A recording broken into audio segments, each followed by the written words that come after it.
because I was frustrated and unhappy with several administration policies, and I was unhappy with the performance of the current board in addressing those issues. Not much time in 3 minutes, so let me be blunt.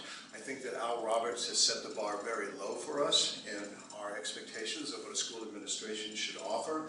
And just by way of illustrating that point, I ask you to compare his performance and that of the D97 administration over the recent park testing controversy with the performance of Evanston's District 65 Superintendent Paul Gorn.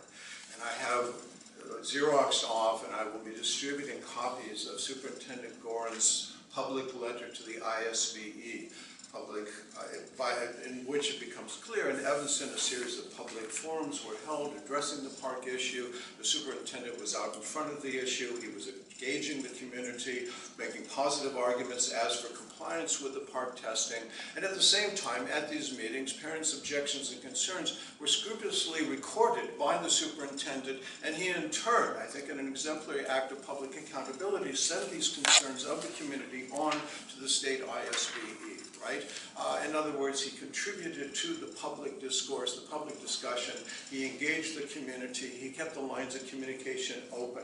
This contrasts very sharply and very sadly with the performance here. If Al Roberts had any views about park testing, he never bothered to share these with anyone else. His position was simply one of compliance, and the only thing that the D97 community received was a series of escalating threats from the administration offices of what would happen to their kids if they didn't comply with park testing. Right? So my point again is that the bar has been set rather low. Here in Oak Park, we've been down for so long, we no longer know what up looks like, and we need to reset our sights on what we want in administration, and by extension, what we want in a school board. My problem with the board essentially is that it has made the central point of its pride its close collaboration with Al Roberts, its eagerness to essentially address his every want, his every initiative. And by working so closely, becoming so close with Superintendent Roberts, I believe that the board has lost faith and lost accountability to the community at large.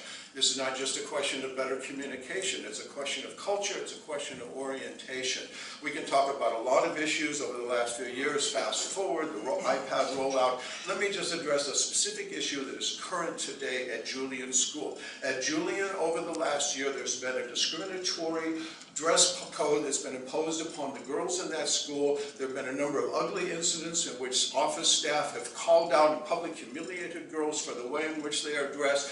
Girls are being accosted in the halls of Julian with teachers wielding rulers and other instruments to judge whether or not they are in compliance. This is a hostile and discriminatory environment that's been created for our kids. Concerned parents raised issues with the school board last August and again in January, and as yet the position of the board is that this is not their concern. These are the kind of issues that we have to address, and this is how the culture of the board has to change. Thank you.